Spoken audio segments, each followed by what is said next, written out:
17 যখন ডানে ও বামে বসা দুজন লিপিবদ্ধকারী পরস্পর গ্রহণ করবে।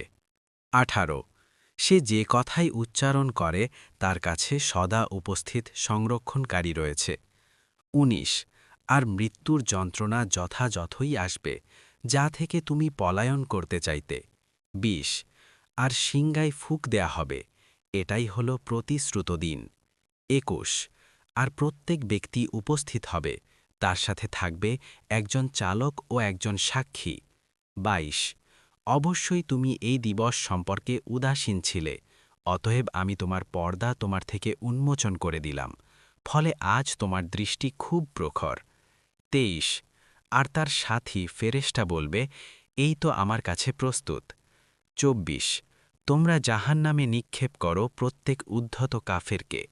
25 কল্যাণকর কাজে প্রবল বাধাদানকারী, সীমালঙ্ঘনকারী, সন্দেহ পোষণকারীকে। 26 যে আল্লাহর সাথে অন্য ইলাহ গ্রহণ করেছিল, তোমরা তাকে কঠিন আযাবে নিক্ষেপ করো। 27 তার সঙ্গী শয়তান বলবে, হে আমাদের রব, আমি তাকে বিদ্রোহী করে তুলিনি, বরং সে নিজেই ছিল সুদূর পথভ্রষ্টতার মধ্যে। 28 আল্লাহ বলবেন, তোমরা আমার কাছে বাকবিতণ্ডা করো না, অবশ্যই আমি পূর্বেই তোমাদেরকে সতর্ক করে দিয়েছিলাম।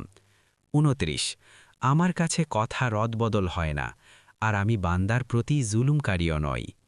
30 সেদিন আমি জাহান্নামকে বলবো, তুমি কি পরিপূর্ণ হয়েছ? আর সে বলবে, আরও বেশি কি আছে?